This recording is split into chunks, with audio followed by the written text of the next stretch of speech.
Kembali bersama kami pemirsa, unjuk rasa menolak kenaikan harga BBM terjadi di Jakarta dan sejumlah daerah di kawasan Patung Kuda dan depan Gedung Parlemen Jakarta. Demo mahasiswa BEM Nusantara di kawasan Patung Kuda Jakarta Selasa sore diwarnai aksi bakar ban.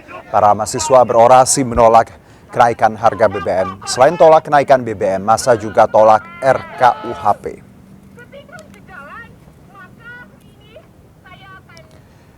Ya, selain di Patung Kuda, unjuk rasa juga digelar ratusan mahasiswa HMI di depan gedung DPR RI Senayan, Jakarta. Mereka juga menyuarakan penolakan kenaikan harga BBM. HMI mengaku akan terus menggelar demo dalam beberapa hari ke depan di sejumlah daerah.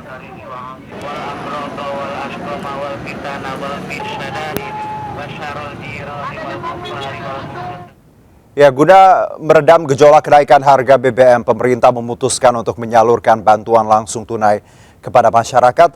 BLT sebesar Rp600.000 diberikan untuk 4 bulan. Ya, BLT diberikan untuk kelompok keluarga yang masuk dalam klasifikasi pemerintah, yakni mereka yang terdampak kenaikan harga BBM dan bukan orang dalam kategori menengah ke atas. Per 3 September kemarin, pemerintah telah menaikkan harga bahan bakar minyak atau BBM subsidi jenis Pertalite, Solar, dan Pertamax. Kenaikan harga BBM disebabkan gejolak harga minyak dunia. Presiden Joko Widodo menegaskan menaikkan harga Pertalite dan Solar adalah keputusan yang sulit yang harus diambil agar subsidi BBM tidak hanya dinikmati masyarakat kaya saja.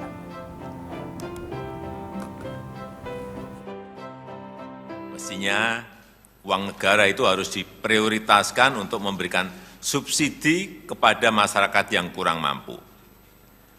Dan saat ini pemerintah harus membuat keputusan dalam situasi yang sulit. Ini adalah pilihan terakhir pemerintah, yaitu mengalihkan subsidi BBM. Ya, imbas dari kenaikan harga BBM bersubsidi membuat tarif angkot di sejumlah trayek di kota Depok ikut naik. Kenaikan tarif angkot ini diberlakukan walaupun belum adanya keputusan dari Organda Kota Depok.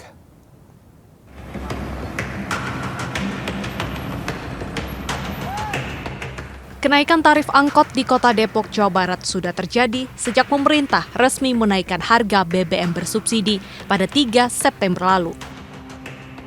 Besaran kenaikan tarif angkot berkisar Rp1.000 hingga Rp2.000 sesuai dengan jarak tempuhnya. Meski beberapa penumpang menerima kenaikan tarif ini, namun ada juga yang keberatan. Naik 1.000, biasanya 3.000. Dari mana ke mana? Dari Gang Asem ke sini ke stasiun. Terus Iya. gimana dengan kenaikan ini, Ibu? Pendapatnya gimana, Bu? Ya sangat ini juga sih ya, sangat membebankan kita juga. Harusnya agak diinformasi dulu ya kenaikan bensinnya. Ada ke pemerintah seperti apa sih, Bu? Ya janganlah kalau untuk angkot umum ya dinaikkan harganya, terus bensin juga janganlah untuk umum ya, untuk kendaraan umum. Walaupun sejumlah sopir sudah menaikkan tarif sepihak, namun ada pula beberapa sopir yang masih menunggu keputusan pasti dari pihak Organda Kota Depok. Ya gimana ya? Ya mudah-mudahan sih naik aja tarifnya. Gimana pun harus naik. Soalnya kan kalau kita naikin nggak mungkin lah. Kita terkomplain sama orang kan, sama penumpang gitu. Dengan naiknya harga BBM, sopir dan penumpang berharap adanya ketetapan harga yang pasti dari pemerintah Kota Depok ataupun pihak Organda.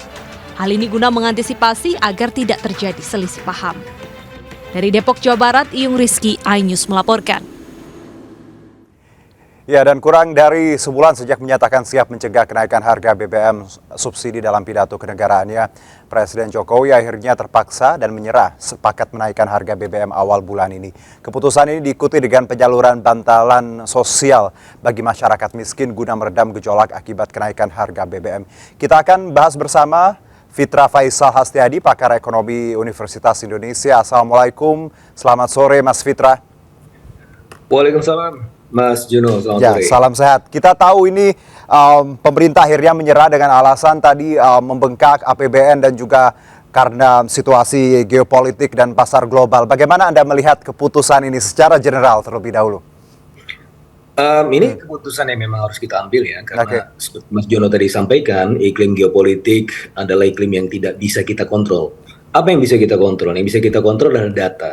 Data apa? Ya. Data kesejahteraan sosial, data kemiskinan, yang mana kita kontrol kenapa? Ketika ada dampak penyesuaian harga, maka inilah yang bisa kita kontrol. Bagaimana efek kenaikannya ini tidak kemudian terlalu membebani masyarakat. Yang kedua adalah kita sudah melihat juga bahwa subsidi energi dan juga dana kompensasi ini kan lebih banyak dinikmati oleh golongan yang mampu ketimbang yang miskin. Akhirnya ya ini adalah suatu proses reorientasi anggaran di mana yang paling membutuhkanlah yang paling banyak mendapatkan, begitu Mas Juno. Oke, kalau kita lihat juga menaikkan harga BBM ini juga punya resiko. Kita tahu ada multiply effect di belakangnya dan ada BLT, tapi tadi diberikan pemerintah untuk hanya 4 bulan. Ada yang menyatakan bahwa 4 bulan tidak cukup karena efek ini akan terasa hingga mungkin 1 tahun ke depan. Bagaimana tanggapan Anda?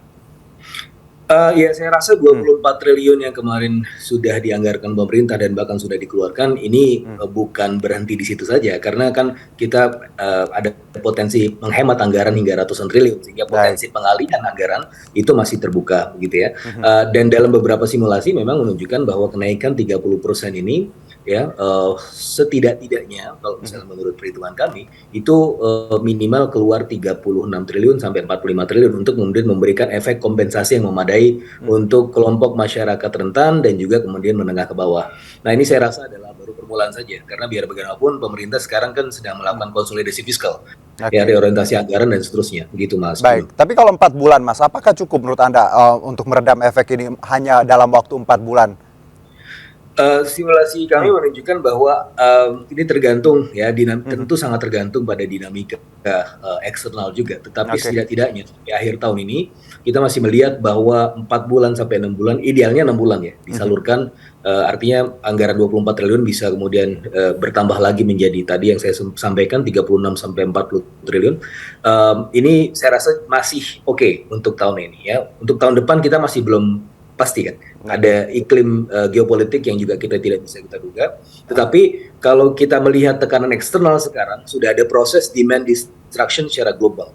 Jadi pengetatan moneter dan pengetatan fiskal yang terjadi di mana-mana, terutama terjadi di negara Amerika Serikat dan juga Eropa, ini sebenarnya sedikit banyak melambatkan demand global. Dan pada akhirnya tekanan pada komoditas atau harga-harga komoditas global saya rasa juga akan mulai menurun. Tetapi itu saya rasa baru mulai tahun depan. Karena menjelang akhir tahun biasanya konsumsi energi akan meningkat karena memasuki musim dingin, itu adalah permintaan energi yang berada pada peaknya, sehingga mungkin akan ada tren kenaikan juga sesaat sampai kemudian akhir tahun. Tapi saya rasa untuk forecast di tahun depan ini sudah mulai melandai turun karena apa? Demand-nya sudah mulai melambat juga. Begitu, Mas Jadi Juni. itu forecast-nya ya untuk sementara. Tapi lagi-lagi saya yakin semua sangat dinamis ya, Mas Fitra ya, bahwa kebijakan-kebijakan ini bisa sangat dirubah ketika kita lihat bahwa situasi nanti seperti apa. Kalau menarik tadi Anda menyebutkan di awal bahwa keputusan ini cukup baik karena tadi BBM bersubsidi ini banyak yang menikmati, bukan yang berhak seperti itu ya. Banyak orang kaya yang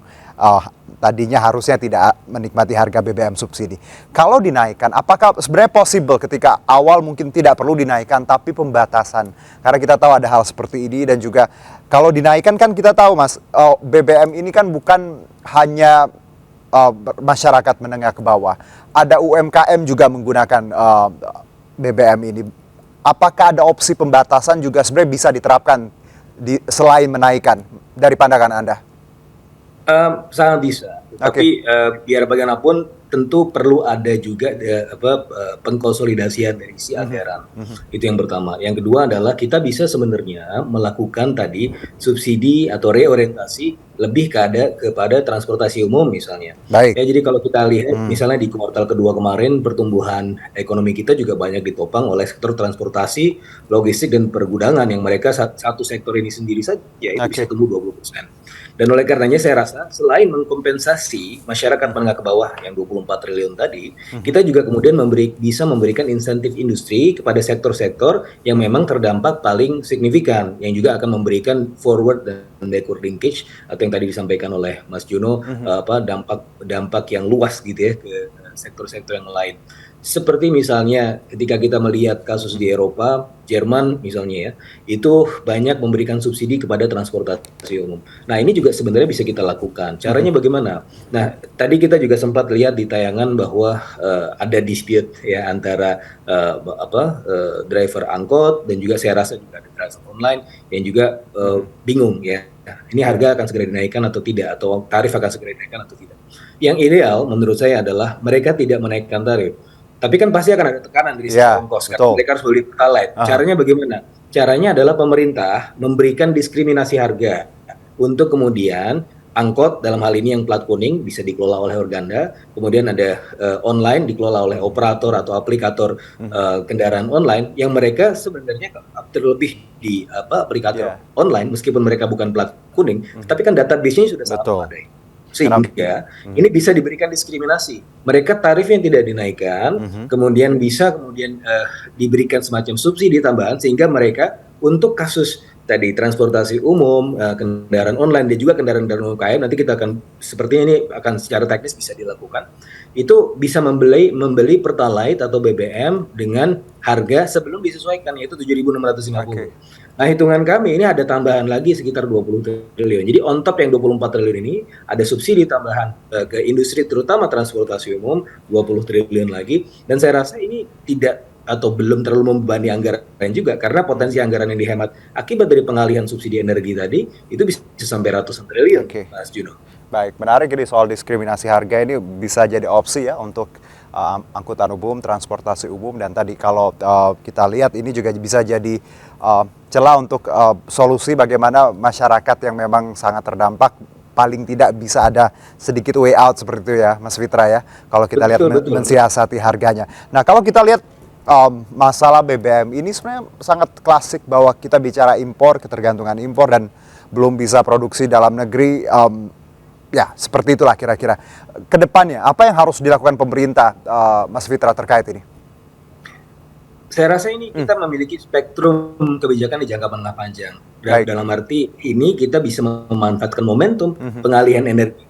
Jadi energi terbarukan ya, renewable energies ini sebenarnya mendapatkan momentum sehingga kita bisa kemudian membangun infrastrukturnya ke arah sana, tidak lagi tergantung fossil fuel yang sangat volatile dan di mana kita tidak memiliki keunggulan komparatif di sini. Ya, di mana sekarang kita cuma produksi 600.000 padahal konsumsi 1,6 juta per hari gitu. Artinya ini kita tekor terus dalam hal ini agar kan tidak bisa kemudian dibuat tekor terus ya, pada akhirnya kita harus berbicara mengenai reorientasi anggaran, fokus kepada tempat-tempat yang jauh lebih produktif di mana selama ini subsidi produk selalu kemudian menimbulkan bias, selalu menimbulkan kebocoran dan kemudian efek leverage terhadap pertumbuhan ekonomi sangat terbatas sehingga bisa kita alihkan ke sektor-sektor lain yang lebih produktif, misalnya salah satunya membangun infrastruktur di bidang renewable energies dan juga industri atau ekosistem yang kemudian melatar belakang itu semua, Mas Juno. Menarik. Dan saya dengar juga kemarin bahwa dari KSP ya ada keterangan bahwa dengan ada kenaikan ini, tapi kita lihat juga JPS dinaikkan seperti itu anggarannya 20 atau 30%. Anda melihat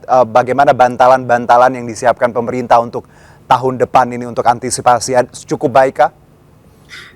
Masih sangat memadai ya, kecuali tentu ada hal yang tidak bisa kita kontrol, tapi dalam hal ini saya rasa forecast anggarannya masih cukup dan untuk masyarakat menengah ke bawah kalau kita lihat ya di lapangan, kalau Mas Juno mungkin dengan teman-teman yang melakukan semacam ethnographic interview, itu akan banyak juga yang menemukan bahwa mereka mendapatkan justru bantuan ya. Akhirnya ketika BBM itu dinaikkan, mereka justru merasakan manfaat dari penggunaan anggaran karena mereka selama ini merupakan pencilan saja, yaitu cuma 20% dari konsumsi misalnya BBM, sementara 80% itu dikuasai oleh menengah ke atas. Tapi sekali lagi kaum BLT yang menengah ke bawah memang sudah dikompensasikan dengan BLT dan juga kemudian bansos. Nah, yang jadi masalah kan yang menengah ini, yang menengah yang juga kemudian rentan miskin. Bagaimana caranya? Ya tadi balik lagi ke skema bagaimana kita menjaga supaya sektor-sektor produktif tetap terjaga, misalnya transportasi umum, dan kemudian tidak memberikan dampak yang luas. Nah, salah satunya adalah yang sekali lagi saya sampaikan adalah diskriminasi harga. Ini adalah salah satu alternatif. ya yang bisa dilakukan oleh pemerintah, sehingga kemudian masyarakat yang menengah yang sebenarnya tidak mendapatkan kompensasi ini juga mendapatkan kompensasi secara tidak langsung dengan cara seperti itu. Ya, karena ada benang merahnya ya tadi bagaimana angkutan umum, ojek online gitu dan masyarakat menengah yang tadi yang rentan miskin seperti itu. Mas Fitra, terima kasih sekali atas waktunya dan juga insight-nya. Selamat beraktivitas kembali. Salam sehat. Sama-sama Mas Bimo, terima kasih.